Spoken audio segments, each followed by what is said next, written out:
Quero saudar os amados irmãos com a maravilhosa paz do Senhor Jesus e hoje estaremos mais uma vez, como tem acontecido todas as terças-feiras, a esta hora, estaremos refletindo na Palavra de Deus, abordando algumas questões de ensino da Palavra e orando ao Senhor para que Deus possa falar conosco, possa, através do seu Espírito, através da sua Palavra, ministrar às nossas vidas, às nossas mentes e aos nossos corações. E para isso vamos dirigir uma palavra de oração.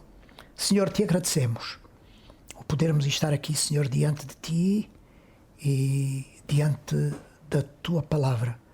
Pedimos, Senhor, que através do teu Espírito tu possas falar conosco nesta noite e que possas iluminar a nossa mente, dilatar os nossos corações para recebermos a tua palavra e para percebermos e entendermos, Senhor, os teus propósitos para nós. Assim, Senhor, oramos e te agradecemos no bendito e glorioso nome de Jesus. Amém. Amém. Hoje iremos abordar um pronome reflexivo, um pronome que nos vai levar a um exame, a percebermos quem nós somos, onde nós estamos e em que posição ocupamos na fé, na nossa crença, na nossa esperança, no que na verdade nós acreditamos e cremos acerca de Deus e das nossas e do caminho que Deus tem dado para cada um de nós percorrer. E a passagem que nós iremos ler é quase totalmente num capítulo, que é o capítulo 8 de Romanos. Eu peço que os irmãos abram a palavra de Deus no capítulo 8 de Romanos e nós estaremos lendo os versículos 9, 10, 11, 13. Saltaremos alguns versículos porque nos interessa refletir acerca da palavra se.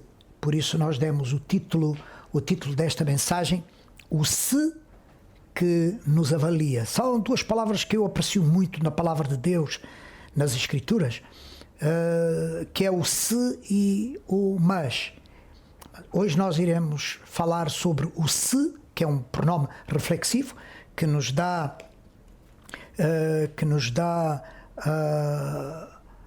a reflexão da nossa vida, nos dá um momento de nos examinarmos e também terminaremos depois, porque eu gostaria de dividir este estudo bíblico em duas partes.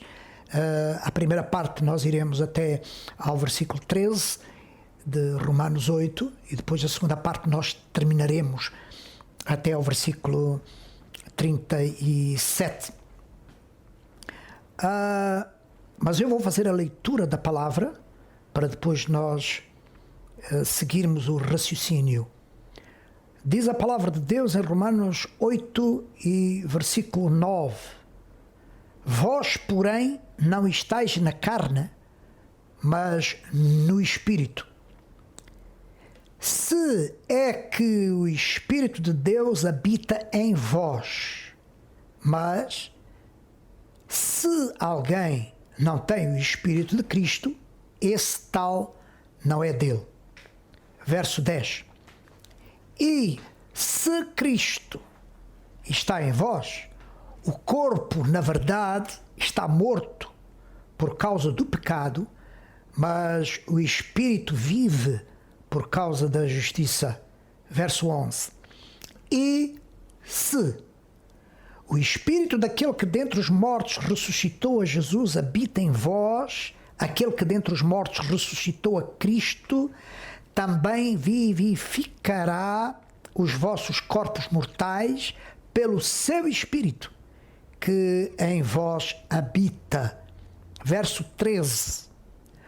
Porque se viverdes segundo a carne, morrereis, mas se pelo Espírito mortificardes as obras do corpo, vivereis. Verso 17.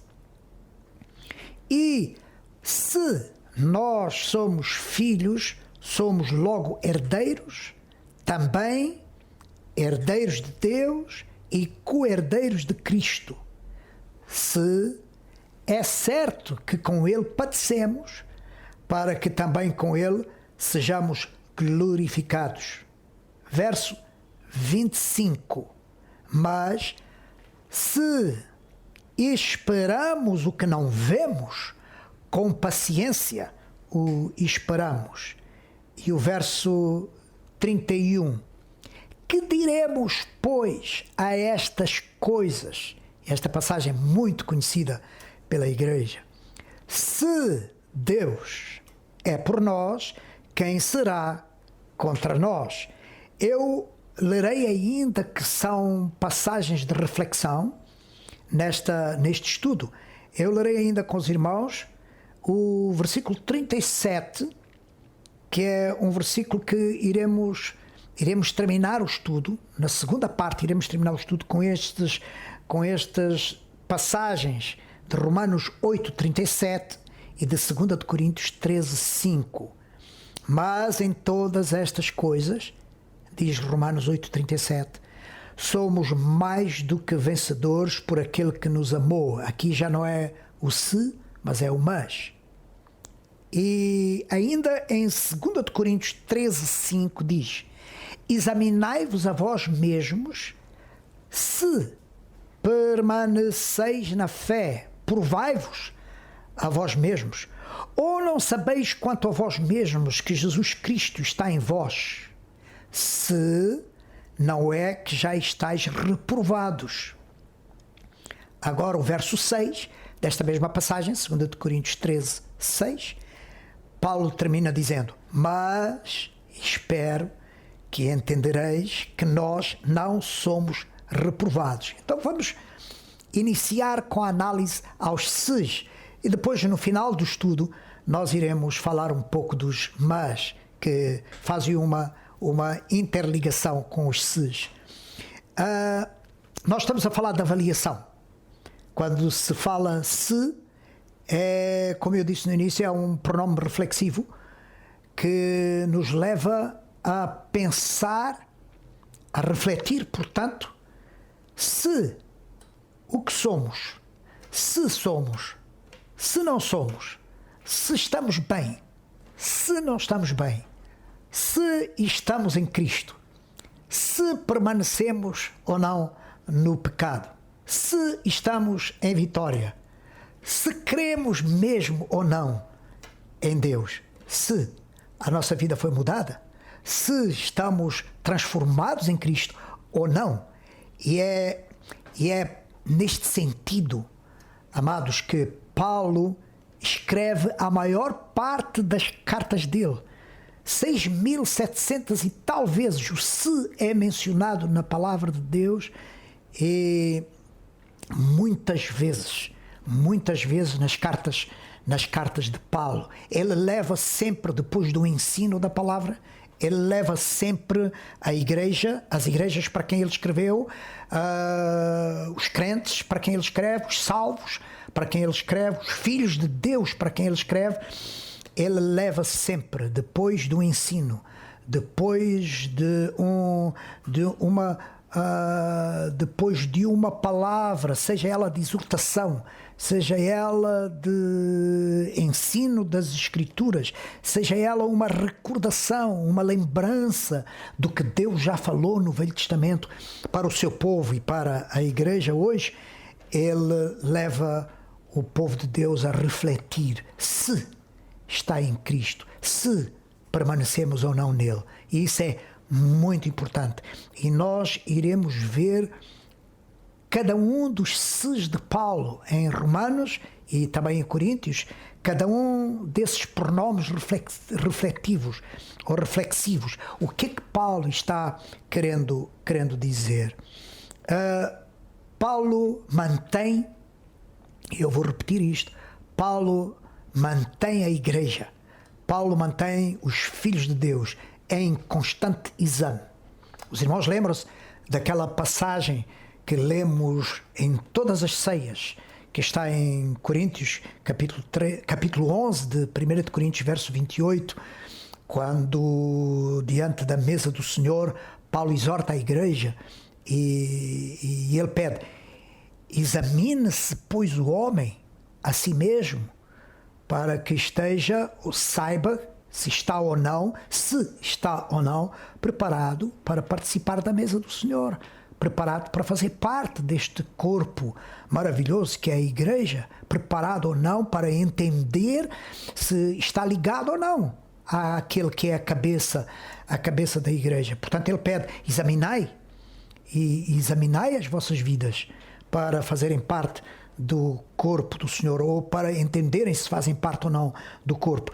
Eu disse que Paulo mantém os crentes, mantém a igreja, mantém cada um de nós em constante exame das nossas vidas, se estamos ou não no Senhor, se estamos ou não na fé, se a fé permanece em nós ou não.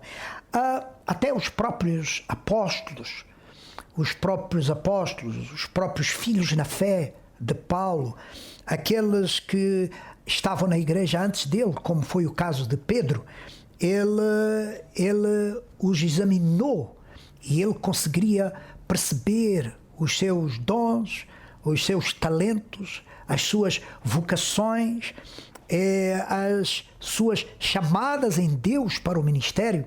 Nós temos algumas passagens que Paulo define o ministério, a vocação, a chamada de Pedro, em Gálatas capítulo 2, verso 7.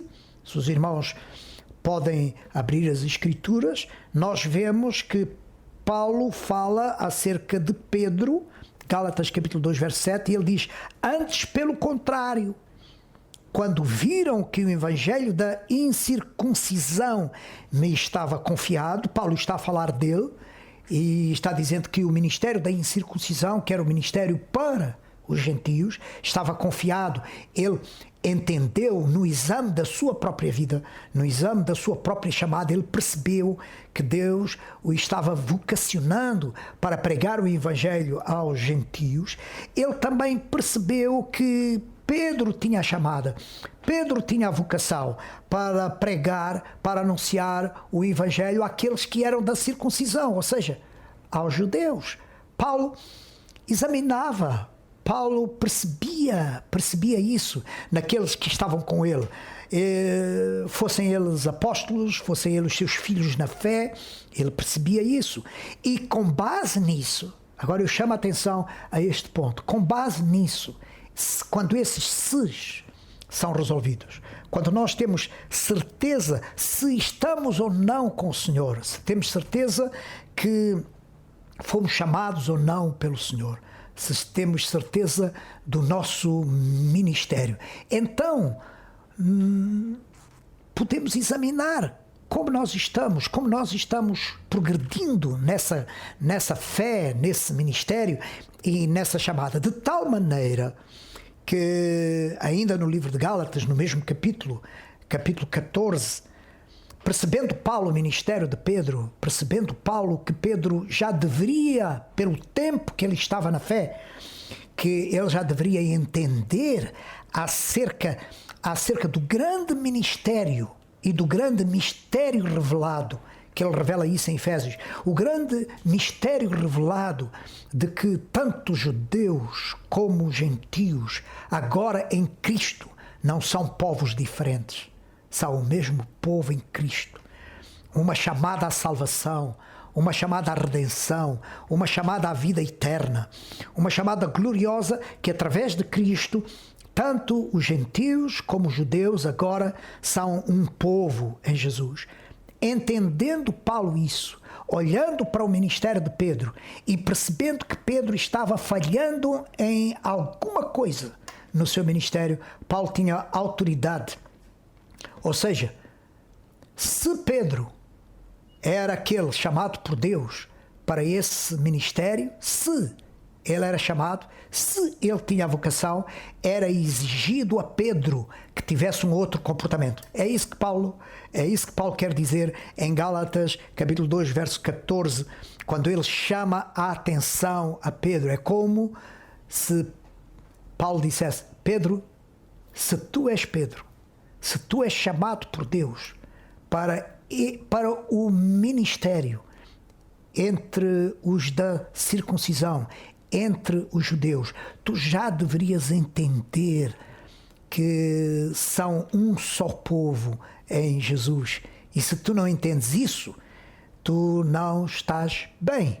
Então, Paulo exorta Pedro, Gálatas 2,14 diz: mas quando vi que não andavam bem e diretamente conforme a verdade do Evangelho, ele aqui fala no plural, porque Pedro, com o seu comportamento, com a sua atitude, com a sua conduta, ele já tinha influenciado um grande amigo de Paulo, que introduziu Paulo nos apóstolos e na igreja, que era o seu grande amigo Barnabé.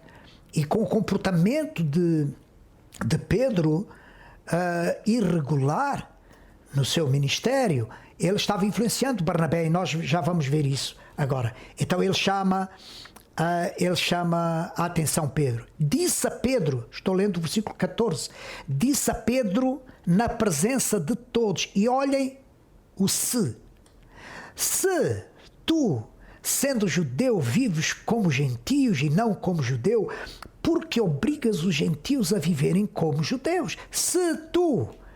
Então, o pronome reflexivo aparece aqui.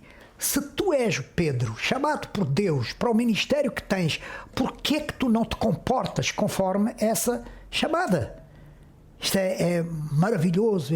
E Paulo era tão sério nisto que a Bíblia está a dizer que ele chamou a atenção a Pedro. Pedro era o grande apóstolo, vamos dizer assim, o homem de Roma, não é?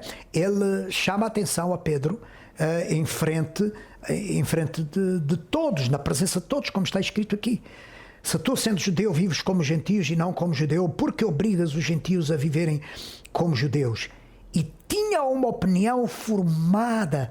Paulo tinha uma opinião formada acerca daqueles que com ele cooperavam no Evangelho. Não só Pedro, nós vemos isso com Tito, o exame que Paulo fazia dos seus filhos na fé, como Tito, como o seu companheiro de ministério Barnabé, e como Timóteo, como nós podemos ver em 2 Coríntios 12, 18, ele diz: roguei a Tito e enviei com ele um irmão, porventura Tito se aproveitou de vós? Ele entendia o caráter de Tito. Com certeza deveria haver vozes que diziam qualquer coisa desabonatória acerca de Tito, e ele está justificando. Ele examinava Tito, ele sabia que os ses de Tito estavam em ordem, e ele podia proteger Tito em relação a qualquer coisa que tentasse desabonar o seu filho na fé. Porventura Tito se aproveitou de vós? Não andamos porventura no mesmo espírito, sobre as mesmas pisadas? Em Gálatas 2,3 ele diz: andamos porventura no mesmo espírito.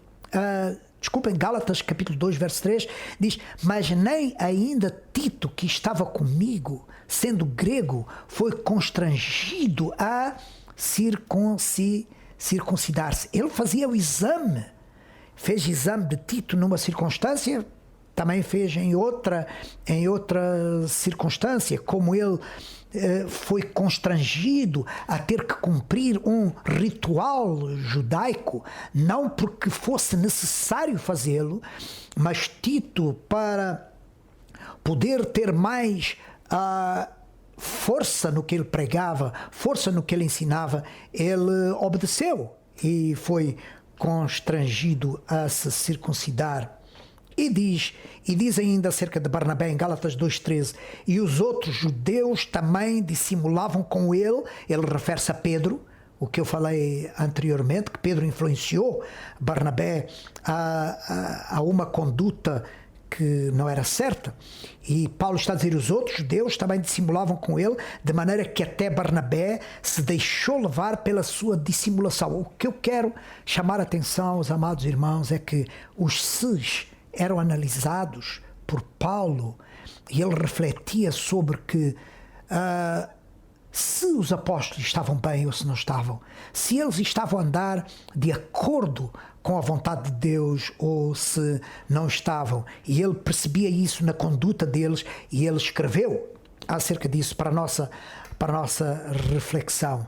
E alguns dias depois disse Paulo a Barnabé: tornaremos a visitar nossos irmãos por todas as cidades. Eu estou em Atos agora, Atos capítulo 15, verso 36, no relacionamento de Paulo e Barnabé, conhecendo quem era Barnabé.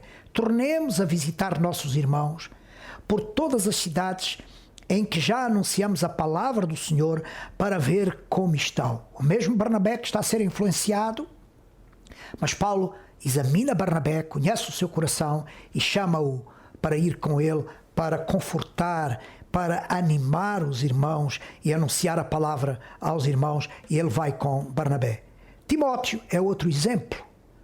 1 de Tessalonicenses capítulo 3, verso 2, ele diz: enviamos Timóteo, nosso irmão e ministro de Deus e nosso cooperador no Evangelho de Cristo, para vos confortar e vos exortar acerca da vossa fé. Ainda sobre Timóteo, em Filipenses 2,19, Paulo diz: espero no Senhor Jesus, que em breve vos mandarei Timóteo, para que também eu esteja de bom ânimo, sabendo dos vossos negócios e outros tantos mencionados, como diz a palavra de Deus também, se nós lermos em Romanos, no último capítulo de Romanos, nós iremos ver tantos outros homens e mulheres a quem Paulo elogia pelo seu ministério, numa análise, num exame que Paulo faz das suas vidas e das suas condutas. Por isso, esta insistência de Paulo em Romanos capítulo 8, em ele mencionar tantas vezes a palavra se. Examinem-se se vocês estão ou não no Senhor, se vocês estão fazendo ou não aquilo que está certo, que cada um de nós, a partir deste momento que estamos ouvindo esta palavra, possamos também fazer esse exame na nossa própria vida, no nosso próprio ministério, na nossa própria conduta. Então, o importante aqui é perceber que Paulo mantinha essa mesma avaliação sobre ele próprio. É preciso perceber isso. Não podemos classificar Paulo como aquele que está preocupado com os outros, está vendo como é que os outros andam, está olhando para a conduta dos outros. Não, ele tinha essa avaliação, essa mesma avaliação, e nós lemos em várias partes das suas cartas, ele fazia esses se's todos, que nós iremos agora abordar em Romanos, ele fazia de si próprio, ele se analisava a si próprio, ele mantinha essa mesma avaliação sobre a sua própria vida, em relação a ele próprio, em relação a Deus e também, com certeza, em relação aos seus companheiros, como já falamos. E não há dúvida que Deus nos capacita não só a viver, mas também a examinarmos como vivemos.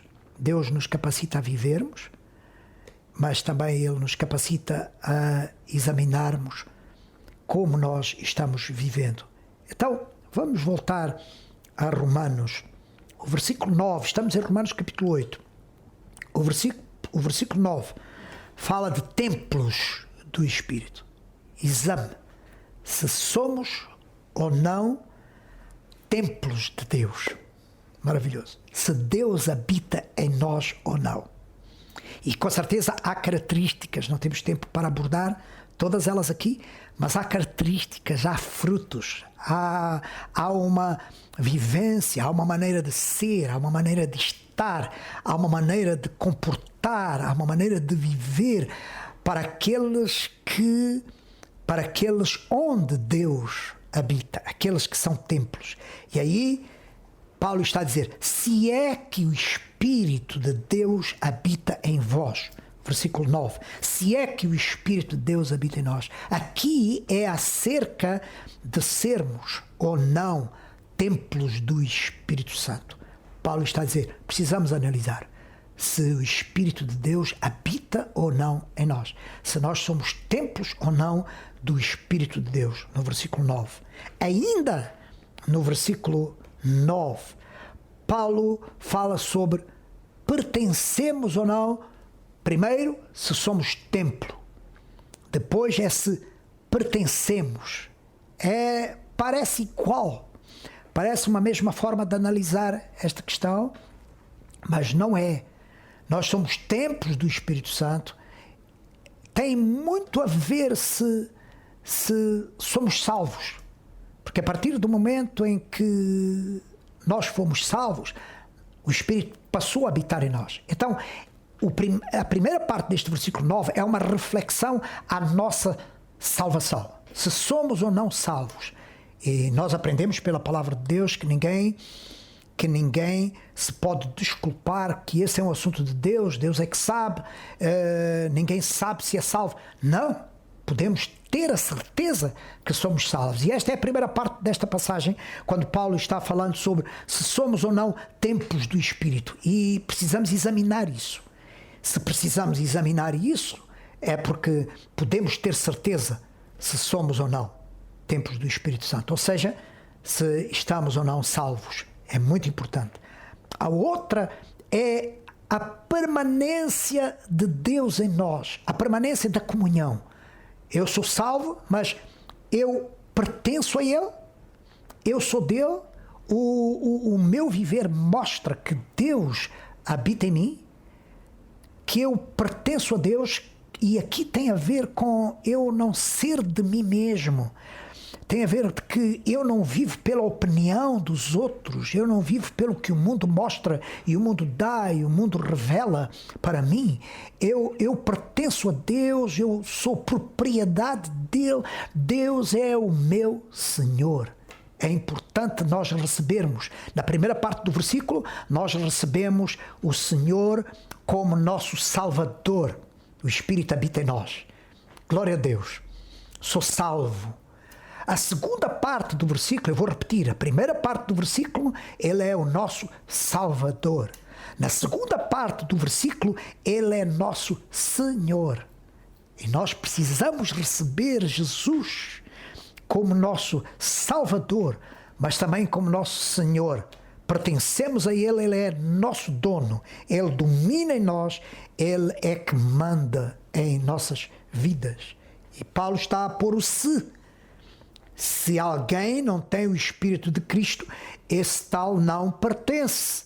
Então ele volta, ele diz que para Deus, Jesus ser nosso Salvador, ou se Jesus é nosso Senhor, ele precisa ser primeiro nosso Salvador. O Espírito precisa habitar em nós para nós pertencermos a Ele. É maravilhoso.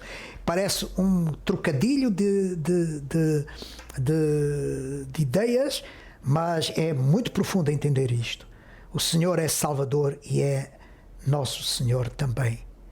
No versículo 10, versículo a seguir, o versículo 10, Paulo diz: se Cristo está em vós, então se Cristo está em vós, mas já é acerca de outra coisa. Se Cristo está em vós, o corpo na verdade está morto por causa do pecado, mas o Espírito vive por causa da justiça. Aqui é mortos para o pecado.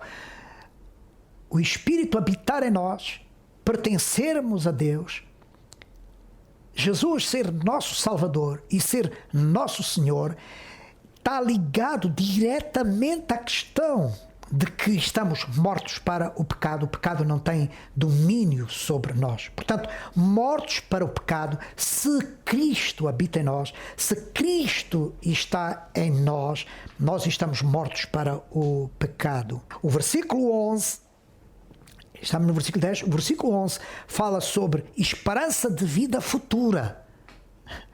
Não é só viver com o pecado dominado, não só viver, deixarmos de estar dominados pelo pecado, não só o Espírito habitar em nós, pertencermos ao Senhor, mas esta vida, ela encerra nela própria a vida no Espírito, a vida em Deus. O pertencer a Deus envolve também uma esperança de vida futura. Se o Espírito daquele que dentre os mortos ressuscitou a Jesus habita em vós, estamos lendo o versículo 11, se o Espírito daquele que dentre os mortos ressuscitou a Jesus habita em vós, aquele que dentre os mortos ressuscitou a Cristo também vivificará os vossos corpos mortais pelo seu Espírito que em vós habita. Ele volta sempre. É como Paulo estivesse dizendo: tudo o que vocês ganharão depois é fruto da salvação. Se o Espírito habita em vós, vocês estão livres do pecado, o pecado não domina. Se o Espírito habita em vós, vocês ressuscitarão um dia.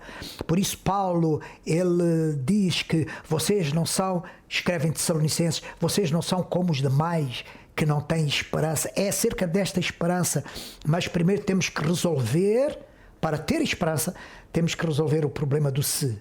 Se Cristo habita em vós, se o Espírito habita em vós, se vocês pertencem a Deus, vocês têm esperança de futuro.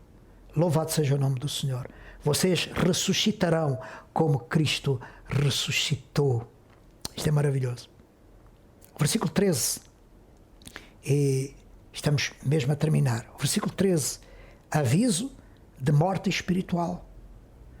Aviso de morte espiritual. Paulo, mais uma vez, ele diz: se, no versículo 13, se viverdes segundo a carne, morrereis.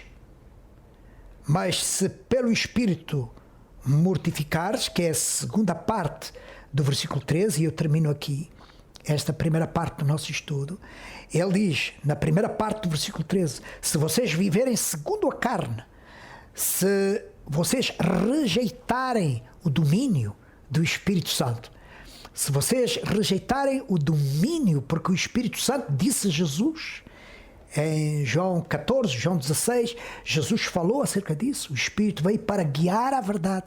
O Espírito veio para nos conduzir à vontade de Deus, à boa, perfeita e agradável vontade de Deus. Se o rejeitamos na nossa vida, nós passaremos a viver segundo a carne, não segundo o Espírito. A palavra de Deus diz que vocês vão morrer.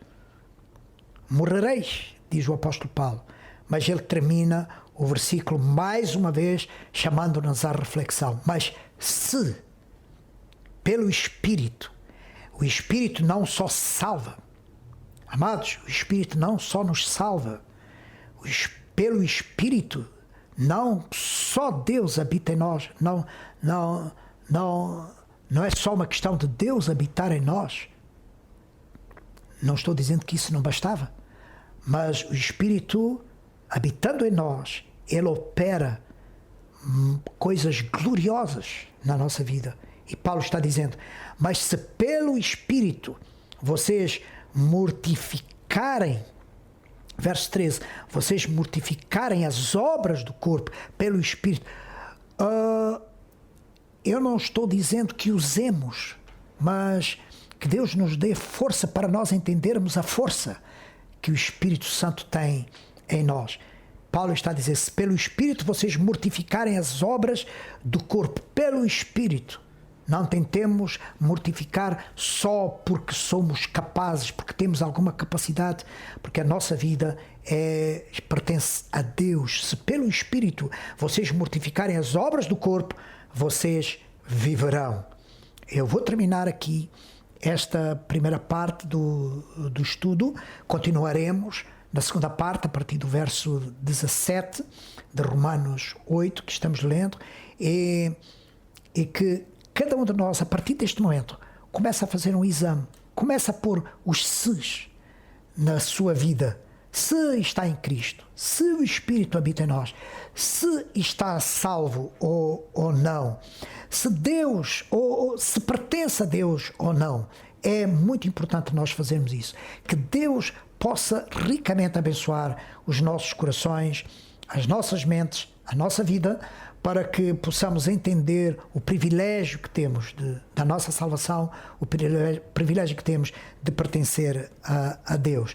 Então, continuaremos a refletir sobre esta passagem de Romanos capítulo 8. Vamos orar ao Senhor. Senhor, te agradecemos pela oportunidade que temos, Senhor, de perceber que nos capacitas a examinarmos a nós mesmos, para percebermos, Senhor, até que ponto nós estamos nesta relação contigo.